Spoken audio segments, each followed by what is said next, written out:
Hello students, welcome back to my channel Meera Math Solution. Today I am going to start with standard 10 chapter number 6 statistic based on the Maharashtra board textbook. If you have not subscribed to my channel, please subscribe it and press the bell icon so that you will get a notification of the new sums. Practice set 6.3 का question number 4. The following frequency distribution table gives the age of 200 patient treated in a hospital in a week. मतलब एक week में hospital में कितने patient को treat किया गया और उनका एज कैसा था ये हमें यहाँ पर दिया हुआ है. अब बोला है यहाँ पर find the mode of age of the patient. मतलब 38 जो पेशेंट्स थे उनका एज ग्रुप क्या था 0 to अभी लेस देन 5 दिया है यहाँ पर. तो यहाँ पर आप कहते ना एज कभी नेगेटिव नहीं हो सकती, तो आप बोल सकते हो कि लाइक 0 to 5. उसके बाद 32 पेशेंट्स कौन से एज ग्रुप के थे 5 to 9. 50 पेशेंट कौन से एज ग्रुप के थे 10 to 14 एंड सो ऑन. अब देखो अब कहते ना यही मोड वाला जो चीज है वो हम लोग ने अभी शायद तक कोविड के टाइम पे भी यूज किया है. जो हम लोग को डेटा मिलता था यहाँ पर कि क्या ना फर्स्ट वेव में ये एज ग्रुप को ज्यादा इफेक्ट किया, सेकेंड वेव में ये वाले एज ग्रुप को ज्यादा इफेक्ट किया. तो वो लोग ने शायद तक कुछ ऐसा ही टेबल फॉर्म किया रहेगा और डेटा निकाल के आपको बताया रहेगा कि लाइक कौन से एज ग्रुप को ज्यादा इफेक्ट किया है. अब ये सम्स के लिए हम लोग टेबल कुछ इस तरह से फॉर्म करने वाले हैं. यहाँ पे मैंने एक एक्स्ट्रा कॉलम बनाया है कंटिन्यूअस क्लास का. ऐसा क्यों किया है मैंने कि यहाँ जो क्लास है फर्स्ट वाला था लेस देन 5, उसके बाद था 5 to 9, 10 to 14, 15 to 19. देखो क्लास कंटिन्यूअस नहीं है. यहाँ पे जो अपर लिमिट है वही सेम नंबर यहाँ पर लोअर लिमिट में क्या होना चाहिए था, रिपीट होना चाहिए था. बट यहाँ पर क्या हो रहा है, यहाँ पर 9 है तो यहाँ पर 10 है, यहाँ पे 14 है तो यहाँ पे 15 है, यहाँ पे 19 है तो यहाँ पे 20 है. तो ये क्लास कंटिन्यूअस नहीं है. तो सबसे पहले हमें ये क्लास को कंटिन्यूअस बनाना पड़ेगा. अब देखो यहाँ पर क्वेश्चन में क्या दिया हुआ था वो लोग ने फर्स्ट वाले में लेस देन 5. तो हम लोग यहाँ पर कैसे लिखेंगे लेस देन 5 को. एज हमेशा 0 से स्टार्ट होती है, लेस देन 0 तो नहीं होने वाली है. तो 0 से लेके लेस देन 5 मतलब हम लोग लेंगे यहाँ पर 4, 0 to 4. क्लास को कंटिन्यूस बनाने के लिए हम लोग क्या करेंगे. अब यहाँ पर देखो 4 और 5 के बीच में डिफरेंस कितना है 1 का. मतलब 5 - 4 करेंगे तो 1, 10 - 9 करेंगे तो 1, 15 - 14 करेंगे तो 1. मतलब डिफरेंस 1 का है. तो हम लोग क्या करेंगे यहाँ पर -0.5 करेंगे और यहाँ पर +0.5. देखो 0.5 + 0.5 1 हो जाएगा ना. मतलब डिफरेंस जो है अपना 1 है तो वो कवर अप हो जाएगा यहाँ पर. सेम वे यहाँ पे सब में वैसा करेंगे हम लोग. मैंने जो ये पेंसिल से लिखा है वो आपको एग्जाम में लिखने की जरूरत नहीं. ये सिर्फ आपके अंडरस्टैंडिंग के लिए यहाँ पर है कि लोअर लिमिट में -0.5 करेंगे और अपर लिमिट में +0.5 करेंगे. 0.5 गिव यू 1 और यहाँ पर ये जो डिफरेंस है वो भी 1 है. 5 - 4 will give you 1, 10 - 9 will give you 1. तो हम लोग ने इसलिए यहाँ पर 0.5 को माइनस किया है और यहाँ पर प्लस किया है. तो चलो यहाँ पर लिखते हैं क्या था ना. अभी और एक चीज 0 - 0.5 विल गिव यू -0.5. मैंने ये पेंसिल से लिखा है जानबूझ के. 4 + 0.5 will give you 4.5. 5 - 0.5 will give you 4.5. 9 + 0.5 will give you 9.5. 10 - 0.5 will give you 9.5 और यहाँ पर आएगा 14.5. यहाँ पर आएगा 14.5 और यहाँ पर प्लस करेंगे तो हमें मिलेगा 19.5. सेम वे यहाँ पर 20 में -0.5 करेंगे तो 19.5 और यहाँ पर आएगा 24.5. 25 में -0.5 करेंगे तो 24.5 और यहाँ पर आएगा 29.5. सो देखो अब आपका क्लास कंटिन्यूस हो गया 4.5, 4.5, 9.5, 9.5. तो ये आपका क्लास अभी कंटिन्यूस हो गया. अब यहाँ पर देखो एज कभी भी क्या करना नेगेटिव नहीं हो सकती. इसलिए हम लोग यहाँ पर इंस्टेड ऑफ -0.5 हम लोग यहाँ पे लिखेंगे 0. वाई बिकॉज एज कभी भी नेगेटिव नहीं होती, इसलिए हम लोग यहाँ पर इसको 0 कंसिडर करने वाले हैं. Got it. हाईएस्ट फ्रीक्वेंसी कौन सी है 50. तो ये वाला रो हम लोग कंसिडर करने वाले हैं.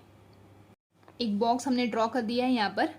अब ये नहीं कंसिडर करना है, अब हमारा नया जो रहेगा कंटिन्यूस क्लास उसी को हम लोग कंसिडर करेंगे। तो ये जो आपका 9.5 है वो आपका बन जाएगा लोअर लिमिट। यहाँ पर ये जो 50 है वो आपका हो जाएगा F1। ये जो ऊपर वाला प्रिसाइडिंग वन हो जाएगा आपका F0 और ये 36 नीचे वाला वो हो जाएगा आपका F2। तो चलो यहाँ पर वैल्यू लिख लेते हैं। L की वैल्यू हमें कितनी मिली यहाँ पर 9.5 लोअर लिमिट। F1 कितना है 50, F0 कितना है 32 एंड F2 कितना है 36। H is nothing but the class interval. तो 14.5 minus 9.5 will give you how much 5। तो H हमारा क्या हो गया 5।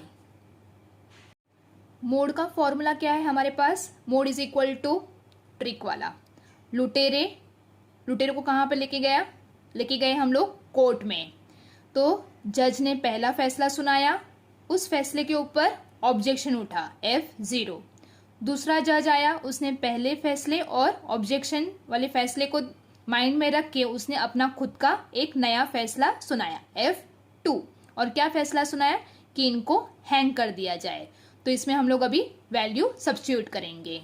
L कितना है 9.5, तो हम लोग यहाँ पे लिखेंगे 9.5 प्लस ब्रैकेट में F1 कितना है 50 माइनस F0 कितना है 32 अपॉन 2 इंटू F1 कितना है 50 माइनस F0 कितना है 32 माइनस F2 कितना है 36 ब्रैकेट क्लोज इनटू H हमें कितना मिला 5।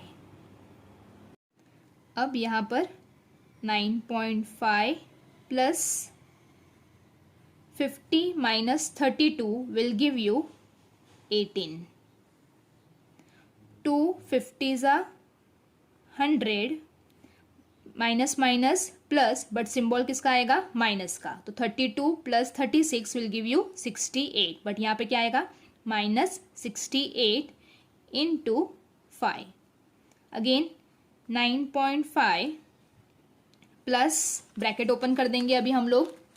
तो यहाँ पर 18 upon 100 minus 68 will give you 32 into 5।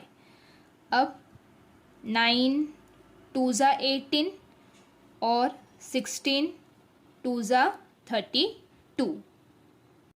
यहाँ पे हम लिख लेते हैं 9.5 प्लस 9 अपॉन 16 इंटू 5।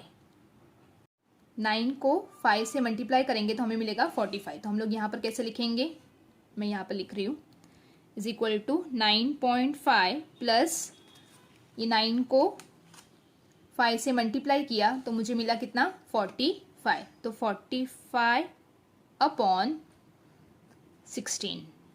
अब हमें क्या करना है 45 को 16 से डिवाइड करना है। डिवाइड करते हैं 16 2 ज़ा 32। 5 माइनस 2 विल गिव यू 3 4 13। अब यहाँ पे मुझे 0 चाहिए तो मुझे यहाँ पर क्या लगाना पड़ेगा पॉइंट। 16 8 ज़ा 128, it will give you 2। Again यहाँ पर 0। 16 1 ज़ा 16, अगेन यहाँ पर इट विल गिव यू 4। 40 लेंगे हम लोग तो 16 2 ज़ा 32, अगेन यहाँ पर 3 गिव यू 8 80। 16 5 ज़ा 80, तो हमें मिल गया कितना 2.8125। तो जब हमने डिवाइड किया तो हमें आंसर मिला कितना 2.8125। अब हमें इसको क्या करना है प्लस करना है। 9.5 प्लस 2.8125 विल गिव यू 12.3125। तो यहाँ पे हम लोग आंसर लिखेंगे कैसे, mode is equal to 12.31 years. This is your answer. अब हम फाइनल आंसर कैसे लिखेंगे वो भी देख लेते हैं। तो आपका फाइनल आंसर आएगा the mode for the ages of the patient is 12.31 years. If you want just go through it.